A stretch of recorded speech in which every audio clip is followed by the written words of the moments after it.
Today we continue with our class Kosher Kitchen, and we start with Sefer Chofetz Chaim. And the big topic is the same Lashon Hara, laws of derogatory speech. And today's topic is with permission. It is forbidden to speak derogatory about someone, even when subject has made known that he does not mind of such things, if such things are said of him. Very interesting. As mentioned above, to speak negatively one's fellow is shameful in itself, regardless of the subject's feelings. Speaking Lashon Hara is contrary to the man's exalted status as one of the creature who was fashioned B'Tselem Elokim, right, in a divine image. And this is not altered by the fact that one has been granted permission to speak derogatory. So it's very interesting thing, right? So even if a person say, I don't mind, you can say these things about me, right? We are not allowed. It's very interesting because when we say that HaShem created every person in His image, so it's not his decision, right? That we can denigrate the image of the person that was created in the image of HaShem. It's very interesting. Okay, we stop here. So we continue with our topic. So 1 second, let me see where is our topic. So it's okay. So our big topic is non-kosher foods. Okay. So we are point number 2, and we say oif tameh, right? Non-kosher fowl. The Torah also differentiates between a kosher and non-kosher birds. Okay, non-kosher birds. Unlike the discussion of the animal, the Torah gives no simonim to differentiate between kosher and non-kosher birds. Right? In when we're talking about big animals, right? I mean not like animals, right? So we say that it has to have split hoofs and it should chew its cud. Here is about birds does not say. Right? Only we're given the list of the birds which not to eat. The Torah merely lists 24 types of forbidden birds, and all other birds are assumed to be kosher. So, I mean, as the author clearly said, it's types of the birds. It's not number it's all of the type of these birds has many subspecies, sub divisions, right? So it's not only 24 types of it's big family groups. Okay, continue. Sinaic oral tradition thus provides signs to identify the non-kosher birds. Right. However, since the lack of experience to apply these rules, we are permitted to eat only these birds traditionally accepted as kosher. So if you look at in the Rambam, the laws of these forbidden foods, he actually discuss all of this science, how you can see, how would you know about birds, it's kosher or not kosher, and even eggs, like by the shape of the egg you can tell, and same with animals, by the shape of the horns, right? How they bend this way or that way. Very interesting. You can tell whether an animal is kosher or not. Right, but since it's a biblical prohibition, we're going stringently, and we say if we don't have tradition, we don't eat. Even according to our knowledge, all of the signs are there. So maybe we're missing something. So we don't eat. We don't eat animals. We don't eat birds that we don't have clear tradition that we can eat them. All various of the common chicken are accepted as kosher. Okay. Similarly, common domestic ducks, geese, and doves are considered kosher. Okay. Many Sephardic communities have tradition to eat quail. Is a kosher quail. I'm sorry. Many Sephardic communities have a tradition to eat quail. uh, that the quail is a kosher fowl. I apologize. So they know, they have tradition from where?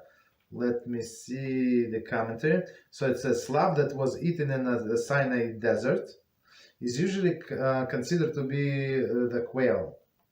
Nevertheless, there is no universally accepted tradition in regard to its kashrut. So I mean, there is two or three different translations. Okay, but these people have clear tradition, no problem.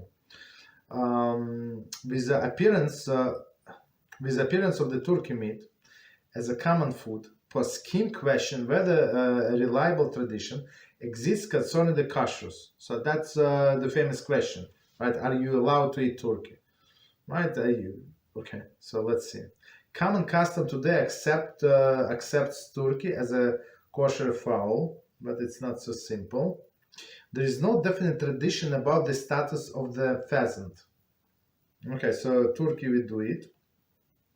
Pheasant we don't know. Peacock. Guinea, a hen. Partridge. I'm not sure what is this bird. A swan. Okay, I'm not sure.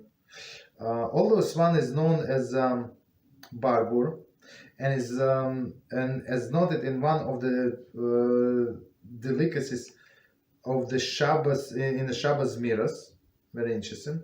We have no definite tradition regarding the swans. Okay, so that's why we don't eat it. Okay. Or certain species of the wild ducks and geese, pigeons and doves. So wild. Okay, so we're not sure about them. Therefore, they should not be eaten. The eggs of any non-kosher fowl are also prohibited. Okay, so Yerodaya 86. So as we said before, all of the product of non-kosher animals are also non-kosher, except from honey. Okay, so number 3, Nevila, Carrion. So I mean in the dead. Right? A kosher animal or fowl. The laws of Nevila do not apply to fish. So, what does it mean? That if fish died, you can eat dead fish. There is no problem whatsoever with dead fish, right? But these animals you must slaughter. So one more time. The kosher animal or fowl may not be eaten unless it is slaughtered in a prescribed manner. So meaning, so if animal dies by itself, so you're not allowed to eat. So in certain circumstances, if a person under pressure and the animal is about to die, you actually can slaughter and eat it. Of course, our sages say don't do it, but under certain circumstances that would allow other people to do that. If there was no like sicknesses. Okay, so let's see. So if for example, if it's dying from old age or something. Okay, 24 commentary. Although it is not within the framework of this book, note should be taken of the controversy surrounding the question of dulling the animal senses before shchita. Dulling the animal senses before shchita is like okay. Let's see. It is our belief that the Torah prescribes shchita is the more humane methods of slaughtering an animal. Okay. It is from the Torah itself that mankind derived the concept of avoiding tsar ba'alei chaim, inflicting pain upon the living creatures. So meaning the shchita is the most the least painful, I would say, right? The least painful, the most humane laws of killing an animal, right? And from this we derive tsar ba'alei chaim, meaning that we're not allowed to torture animal. So if you need to eat it, right? If it's for food, okay, slaughter it fast, and it takes the whole shchita process takes. I mean, the slaughtering itself is enough, maybe a few seconds. 1 second, that's it. 1.5, right? So, and according to our tradition, the animal does not feel anything. Okay, and it's dead in that exact second. Okay.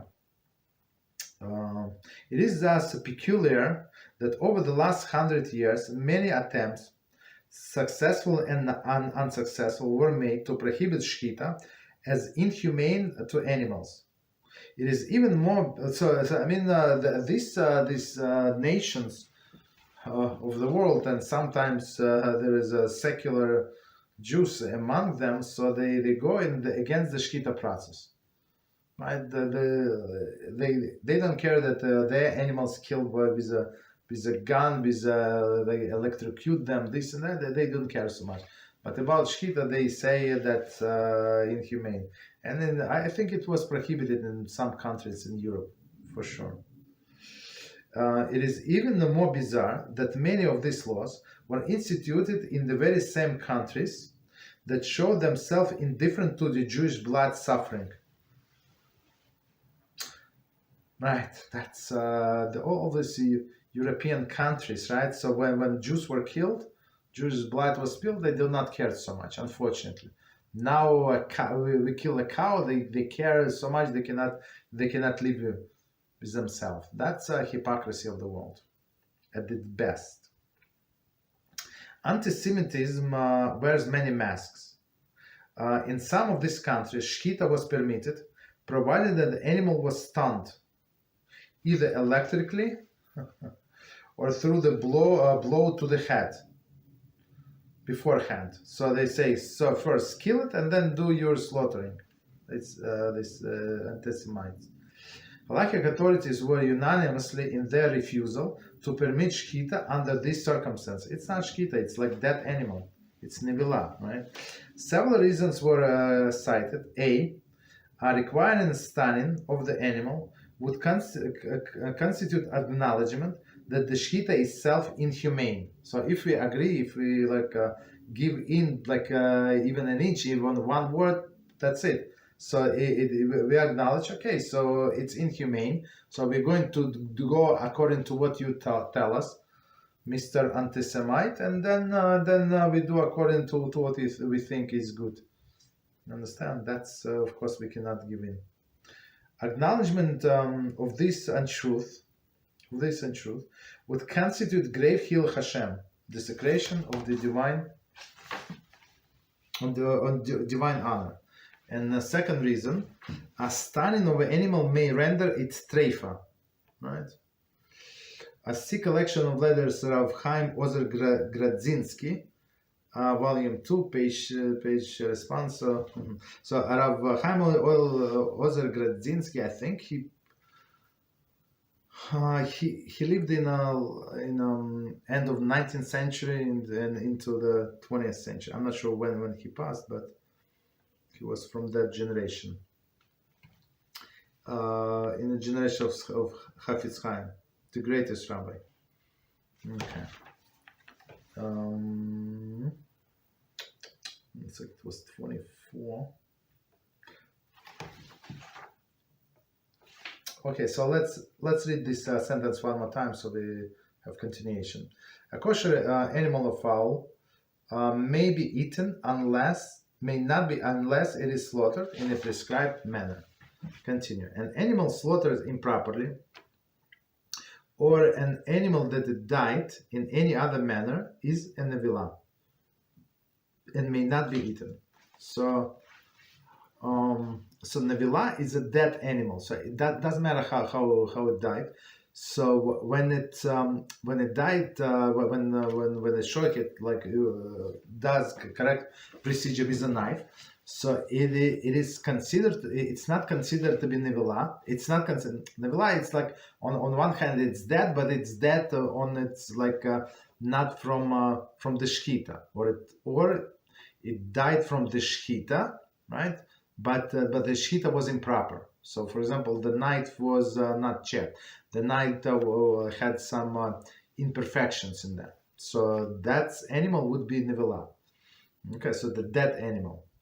Okay, so I don't want to confuse you, but it's like we were discussing challah and challah. Challah meaning Challah meaning the bread, and challah meaning the piece of dough that you separate from the. It's same concept that the dead animal, but it's challah as a piece of dough and challah is a bread. It's two separate things.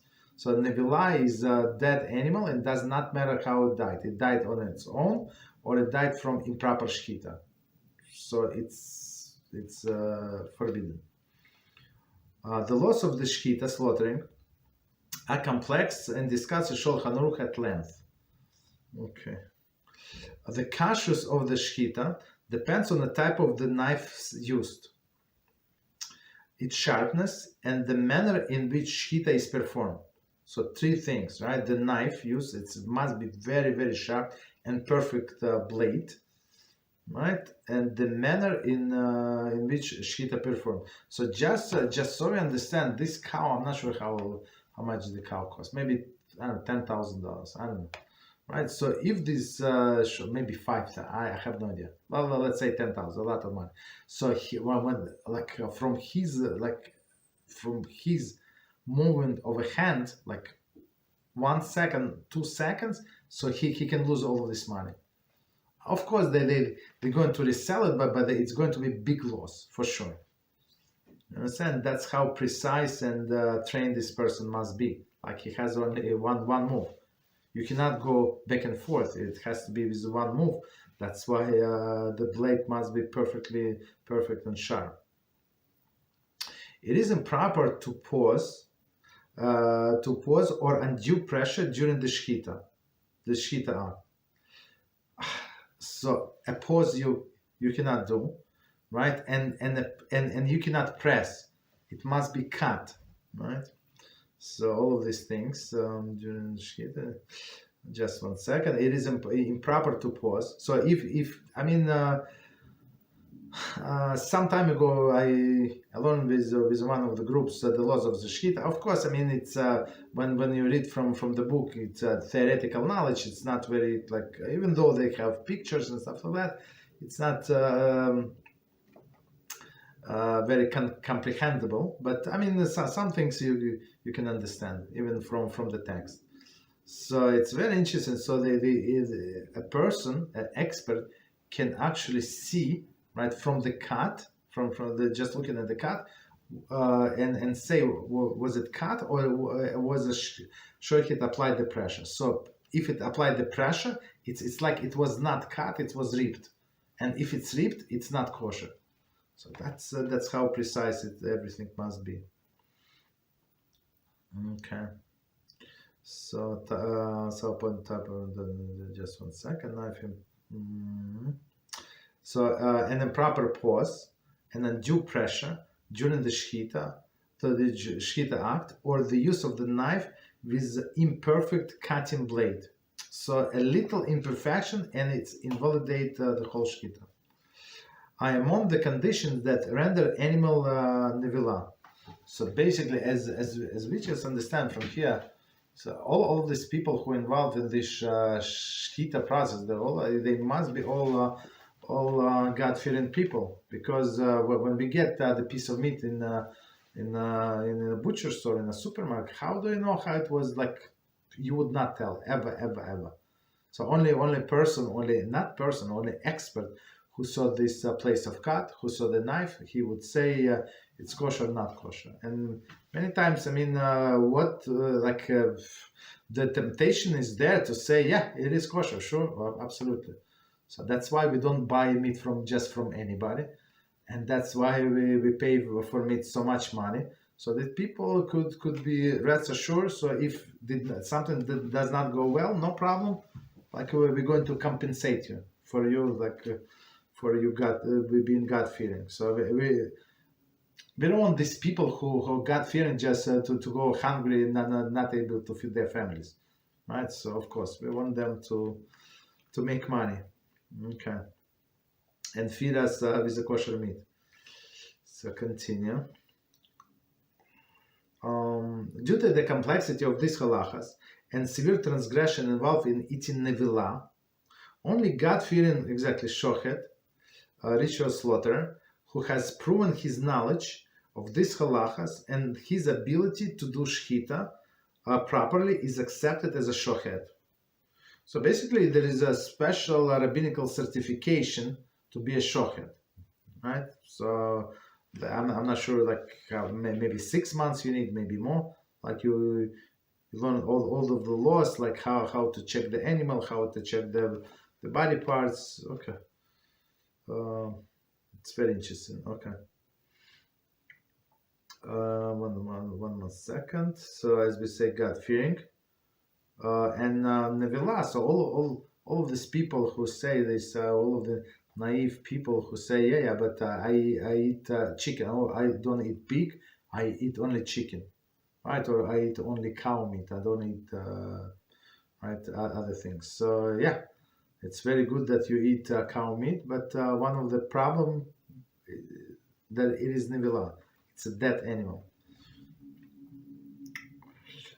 It is mandatory to require a prospective shochet to receive Kabbalah certification from the recognized halachic authority, attesting to his ability and knowledge, piety, and trustworthiness. So as we said, look, as we know, like this kosher meat costs a lot of money. And if person is not trustworthy, it's like what is the point in all of this? You understand? Because just looking at the meat, you never ever figure out that something is wrong. Okay. So any questions on what we said before we continue? Okay. So no problem. So point number 4, treifa.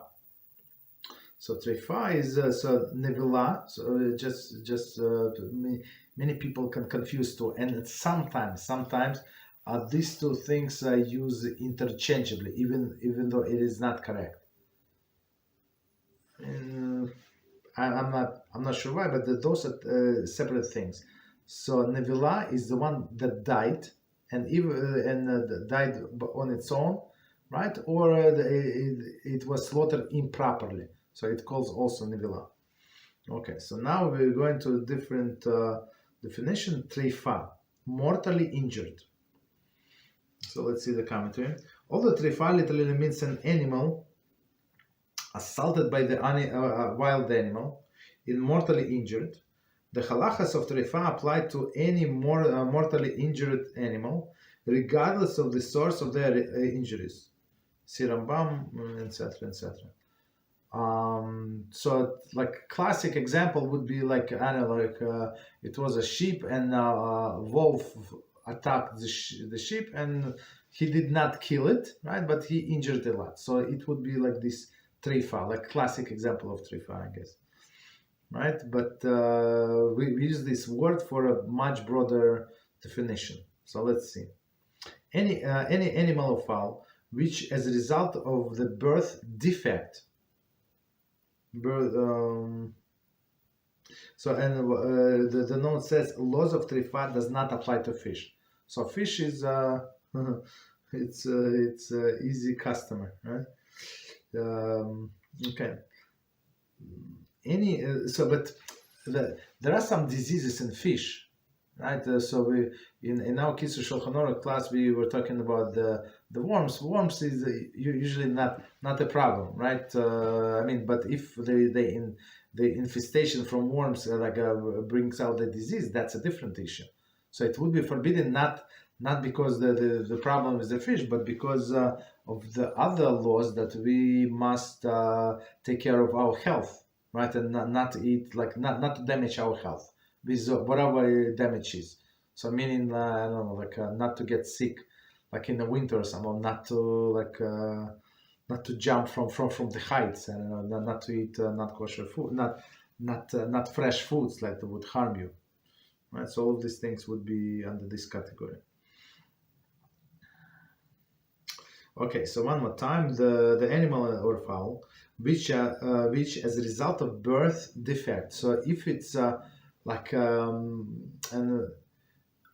I don't think we're going to discuss it, but there are like I'm not sure if we're going to discuss it, but birth defect of some internal organs. that this animal would not survive 1 year. Most likely would not survive 1 year. Okay, so that's in this category.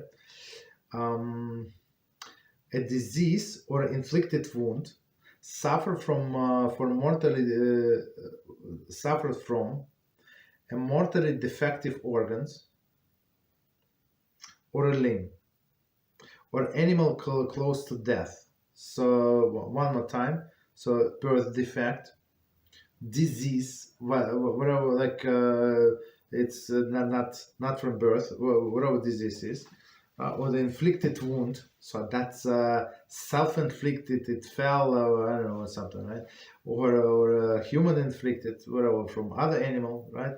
Suffering from a mortal defective organ, right? Something like I'm not sure what's the difference between disease and mortally defective organ. Okay, so the different category, or a limb, right? Defective organ or a limb, or an animal close to death. Maybe consider, maybe, you see they say maybe because, as we said before, there is some exception. If it's close to death, we'll see what is the difference. Close to death is considered treif, so meaning sick animals, okay, or wounded animals. These defects are enumerated by Chazal based on Sinaic tradition.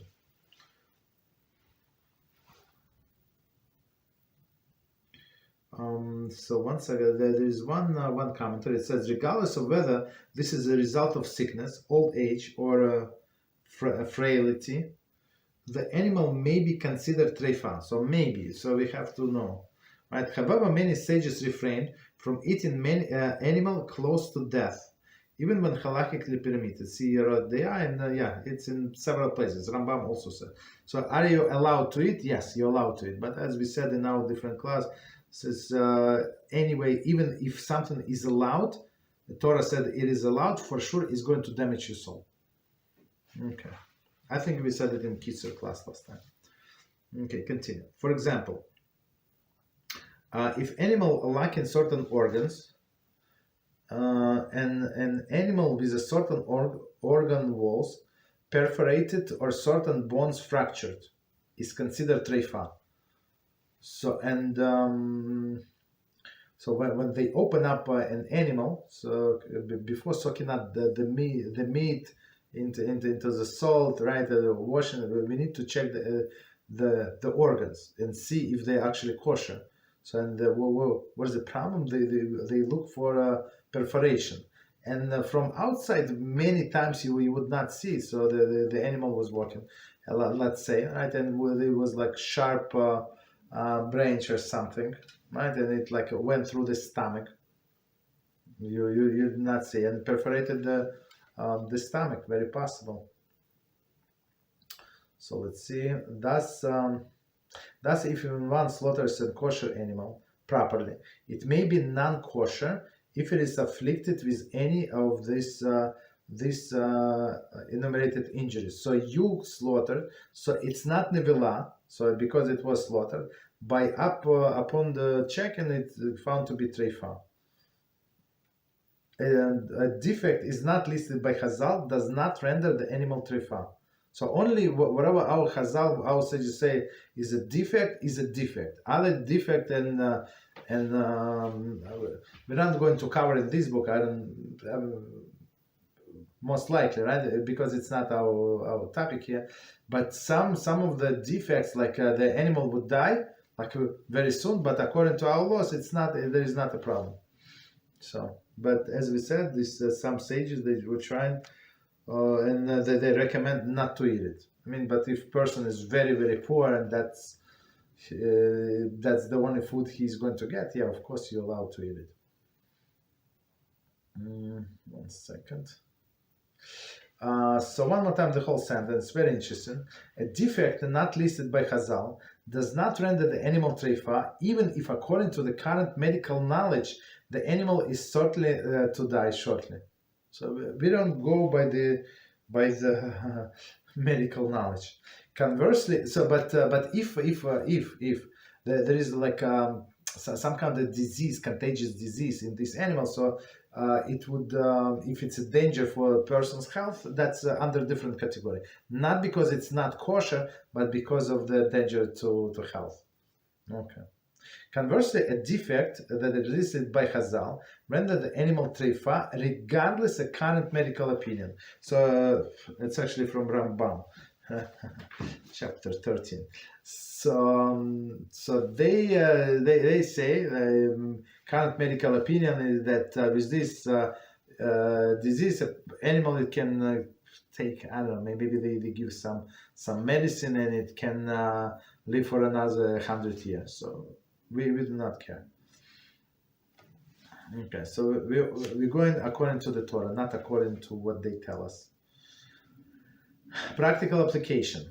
Although every animal and fowl are assumed to be free of any of these injuries, and need not to be examined, the lung of an animal must be examined after. Just one second. Not be examined. The lung of an animal must be examined after the slaughtering to ascertain that the animal suffer no abnormality that renders it treifa. This examination is called a bedika, or bedikas Herrera, inspection of the lungs. So let's stop. Let's finish and then we return. The rules of treifa of the greatest relevance to the slaughterhouse, but rarely affected the Jewish home, since most meats are delivered prepared and packaged right today. So in olden days, just so we understand, and Rambam explains, I mean, for him it was normal. I mean, for us it was not normal. So the butcher would sell the meat and it was not salted, so he would have to sell in like up to 48 hours. So every buyer would come home and they would have to salt their own meat, right, and do all the other things. Very interesting. Today they skin it, this and that, remove all of the garbage. It's unbelievable. So let's read from the beginning. Or we just summarize. So initially, if you from historical examination, you don't see any defects. So you assume that the animal is healthy. I mean, it looks healthy. The eyes is healthy. Mouth is healthy, right? So then we check lungs. So lungs is a big part of checking. And so when they say glad kosher, glad meaning the lung is smooth without any perforations. Okay, continue. Second point. One may find the broken limbs of Persian chicken. Generally, these are not kashrus problem. After shechita, chickens are handled roughly. They are hung by their legs from a conveyor belt, and it is common that the bones are broken or dislocated in the process. So they have to take out the feathers, right? So they put chickens upside down after the slaughter and take out the feathers and do other things. So in the process of this, they might break a bone. So, but almost guaranteed that this bone was not broken before the slaughter. After shechit, okay, 1 second. Continue. This is the cause of the most injury found in chicken today, and they are not questions of treifa since they occurred after shechita. So that's a common knowledge. And we do not care. So in olden days, it's a classic example when a woman would come to a rabbi. So and that was common question that people would come to a rabbi and ask if this animal is kosher, right? And he would inspect, and the leg would be broken. So in olden days, if it was a rich family, so they say no, it's not kosher. It's not. Don't eat it. Right, and if another woman would come with a leg broken, but it's from poor family, so he would say, yeah, it's kosher. So the onlooker would say like, how is it possible? It's exactly the same chicken. What, a rabbi has a vision? He's a prophet? Oh, the answer, he's not a prophet.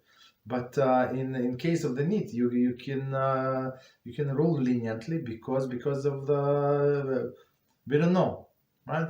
Because we don't have knowledge, and in case of the doubt, you can rule leniently in the case of the need. But in case of the rich family, why would you rule leniently if they can afford another chicken? But if you rule strictly in the case of this poor lady, so they're going to skip chicken for until the next Shabbos, and or maybe even more. So that's the thing, right? So, but today, all of this, the broken bones, it's from after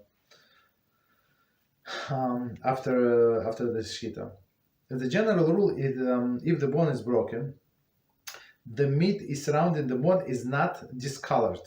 That's it, right? That's how you know. One may assume that the injury happened after shechita. Nevertheless, if the injury is found in a narrow part of the drumstick, one should consult Rav. Okay.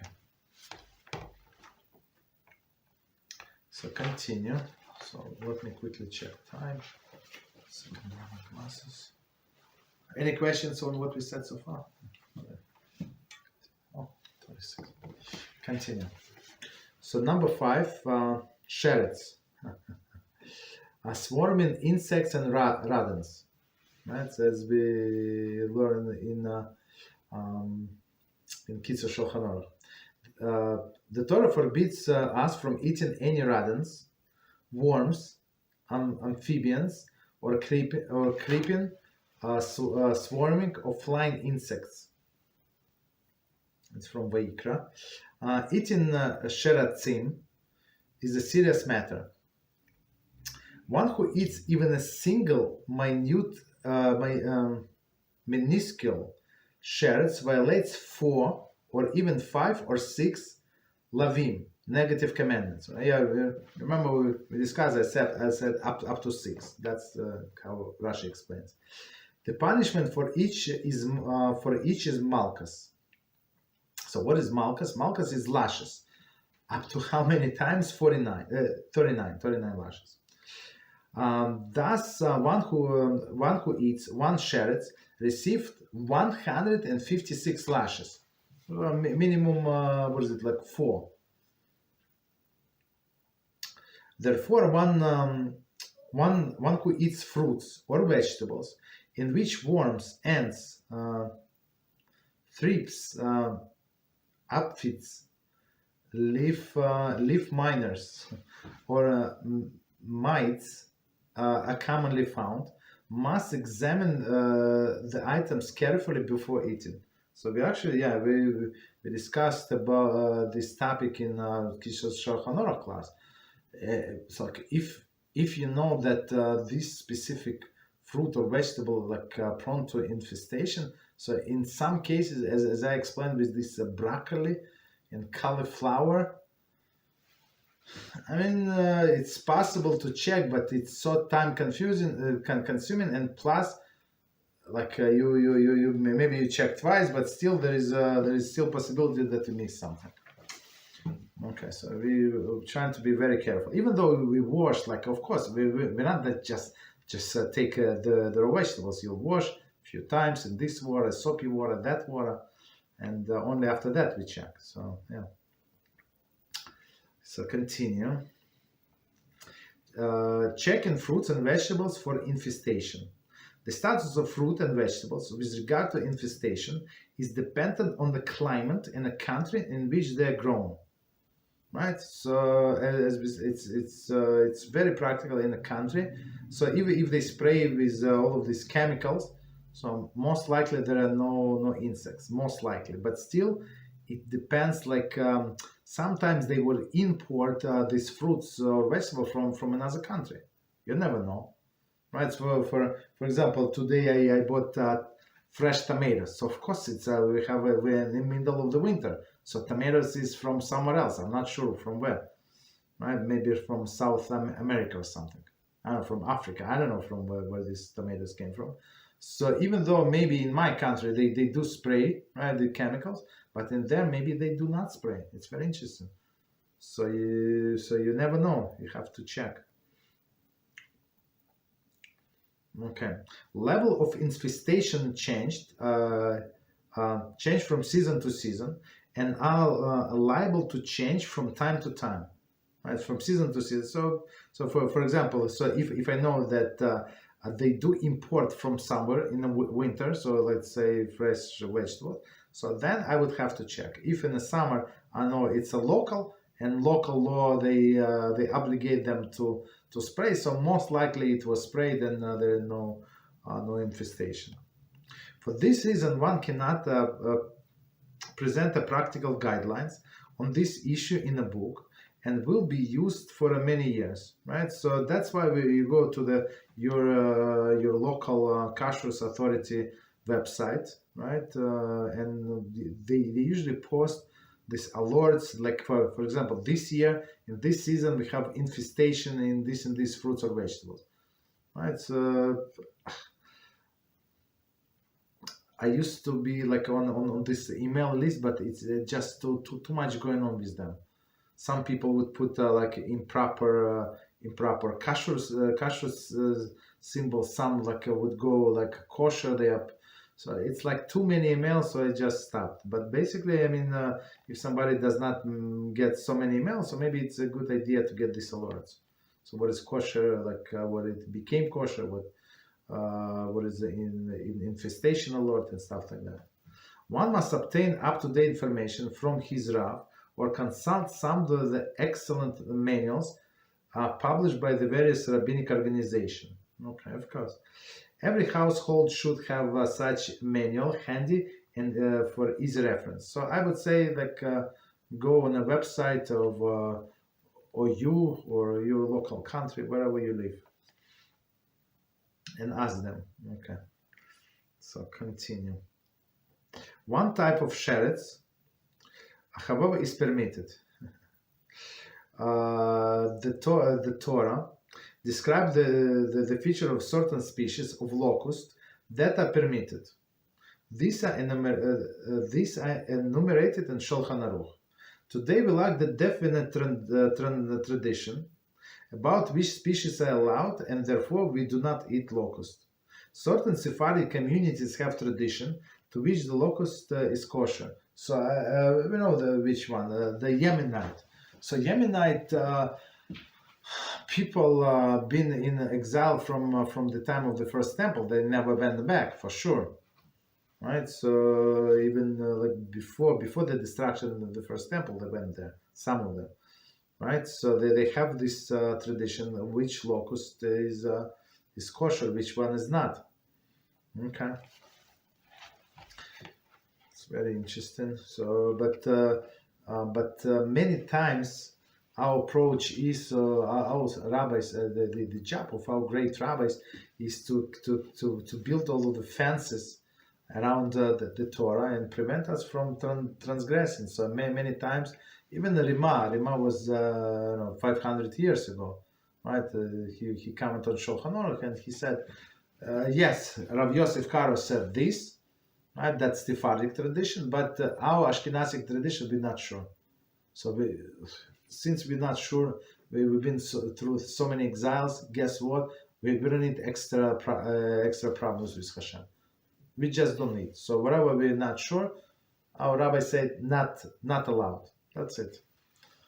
Another exception to this prohibition of the sherets is the permissibility of bihani.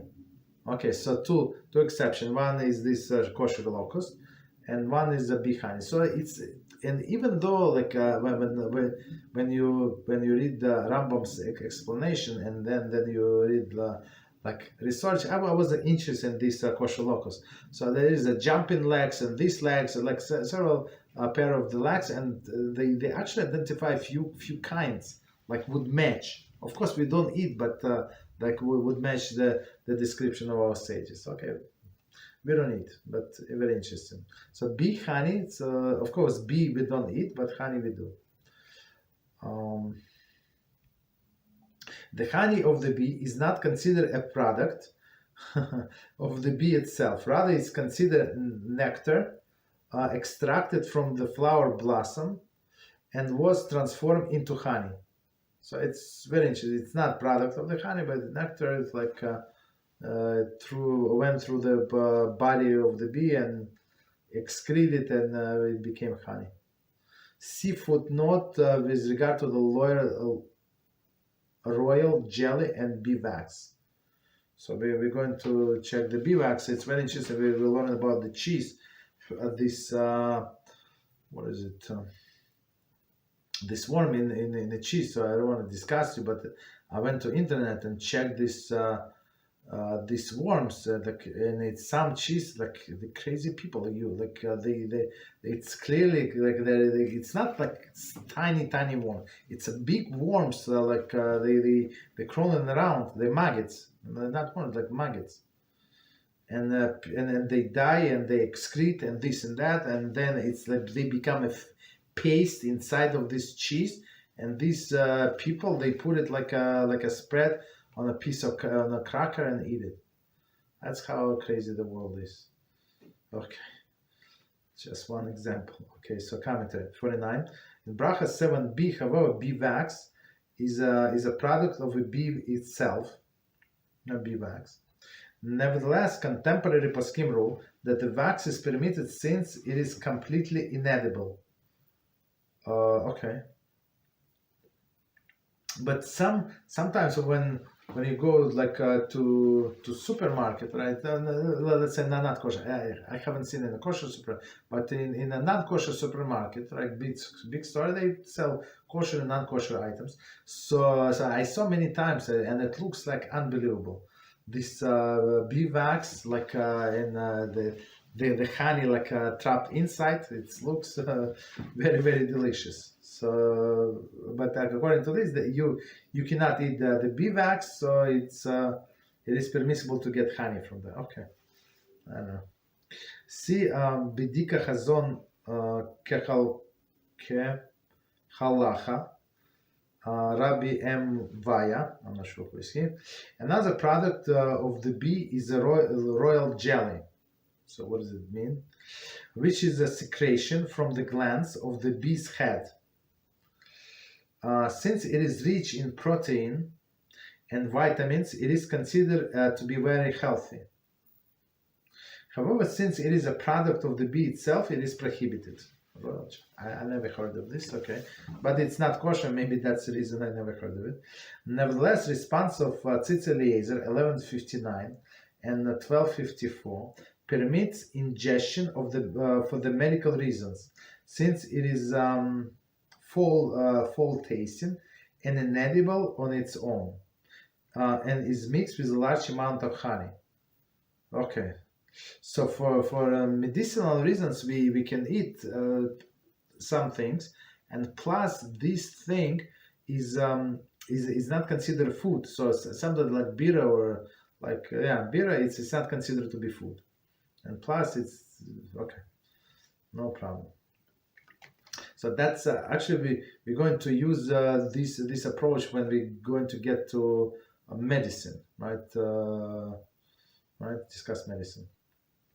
So number 6, dak tameh, non-kosher fish.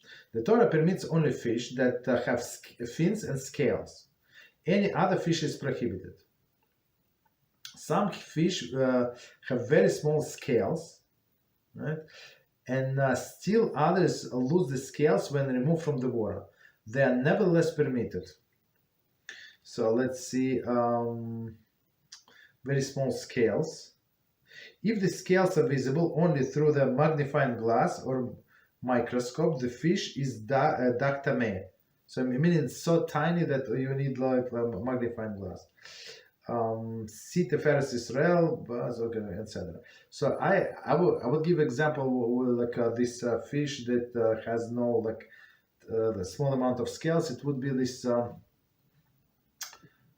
forgot the name. Wow. 1 second. They smoke it very often. They hot smoke and cold smoke. I don't know, but when you buy it fresh, like not smoked, like fresh, then it's very simple to clean it with, because it's almost no scales, right? It's very interesting. So I would not use a scale. I would like only sharp knife just to remove the scales. Okay, so continue. Just 1 second. So it was 51. So some fish have very small scales. We just explained. So, but it still must be visible. And still others lose their scales when removed from water. They're nevertheless permitted. So, see your Agdeya 83.1. Any fish that has scales certainly has fins. So that's very important. Like, if it has scales, for sure it has fins. Thus, if one finds a piece of fish that has scales, one may assume that it had fins as well. It's your Agdeya. It's from Shulchan Aruch 83.3. So, for example, a person found in the market, right after the market ended, he found a piece of fish, and it has scales. So, but it's like part of it, like somebody sliced it, right? So if it has scales, for sure it had fins, so you can eat it. If there is nothing else to eat, of course. Continue. Swimming creatures that are not fish, for example, seahorse, octopus, lobster, and squid, are included in prohibition of the Sheretz Hamayim, right? Shows, I mean, it's Sheretz that Hamayim in the water, right? Crawling creatures that in the water. Commonly, so fish, when we say kosher fish, is fish as we understand the word fish, but must have fins and scales.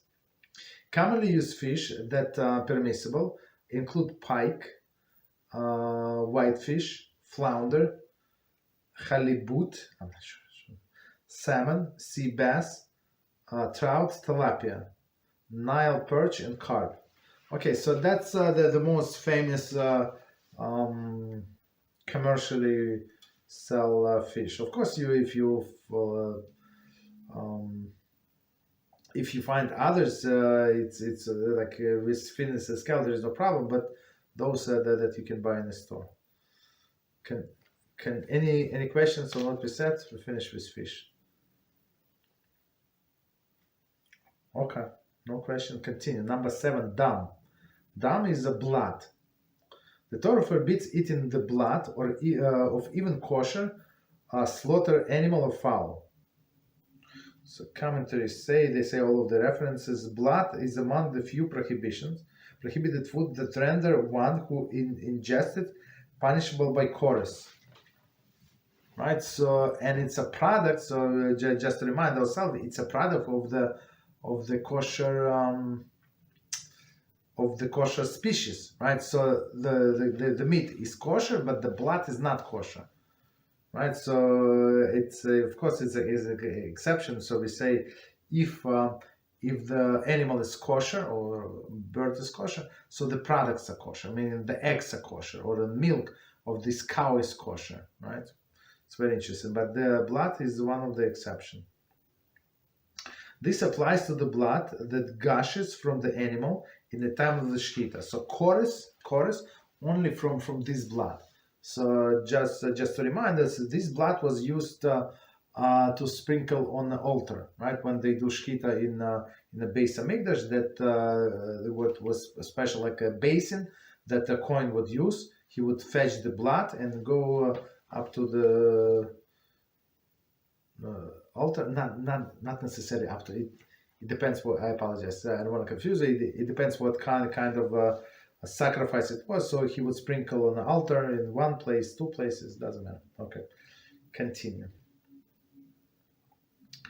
Okay, so one more time. The Torah prohibits eating blood of even kosher slaughtered animal or fowl. So animal slaughter, no problem, blood is forbidden. Therefore, after slaughtering, all of the meat must be salted before cooking. Okay, the salting process includes rinsing before and after salting. So of course, first you want to rinse. Why? Like for sure you see the blood, right? So you want to get rid of the blood, right? Then you want to salt. Then salt, like we use kosher salt, like with big grains. It's going to absorb the blood, bring it out from the meat, and then you want to wash this salt away, of course. Okay, so commentary say meat must be salted within 72 hours. So if so I say 48, but I think okay, but they say 72. 72 means 72, no problem. So after that, I guess the blood is going to absorb so much it would be impossible to get it out. Right. So one more time, meat must be salted within 72 hours after shechita. If the meat was soaked in the water at some time during the 72 hours, one may wait another 72 hours before salting it. May. Properly not to do it, but he may. If the meat was not soaked during 72 hours, the blood may be removed only through broiling. So broiling, what does it mean, broiling? Broiling, it means like on top of the fire, like you would do barbecue, right? So the blood would like drip into the fire itself. That's the only like way to kosher liver. Some people like liver, so that's how you kosher liver. Or some people eat heart, which is not recommended, but they eat anyway. So that's how you or other internal organs, even say don't, but they kosher. I mean, it's not that they did not forbid, but they say not recommended because of different reasons. Especially Zohar, he's very strict with this. Okay, continue. After broiling, the meat may not be, one second, cooked. May not be cooked, right? Why? Because the blood can come out still and be absorbed in the vessel. There is a question whether the meat that was frozen for more than 3 days before salting may be kosher through salting. See, okay, so that's not such an easy thing. So because the freezing would like close all of the arteries on all of the blood vessels. Just 1 second. Continue. Certain organs and arteries must be removed, or require special treatment to rid them of the blood. So I saw some when I was in the butcher store. So somebody like before me was buying the liver, the complete liver, right? And you can see the artery is still there, and the place where the artery was, so they carved out like they did. But of course you have to do it over the fire. I'm not sure. For me it's too much work. It's not worth it. So let's see time. Okay, you know what? I think we have to stop because it's a long topic. I think I'm going to little back, so we're going to stop on blood because it's a big topic. Blood is a big topic. Any questions on what we said or any topic? Go ahead. It's very, very, very detailed book and very, very organized. It's one of the best books on market on kosher. There are like three or four books, but this is like the best. He's a very famous author. Okay. Any questions or we stop here? Okay, no problem. So if no questions, I wish everybody a good Shabbos and until next week, Beezrat HaShem. Thank you very much and good night.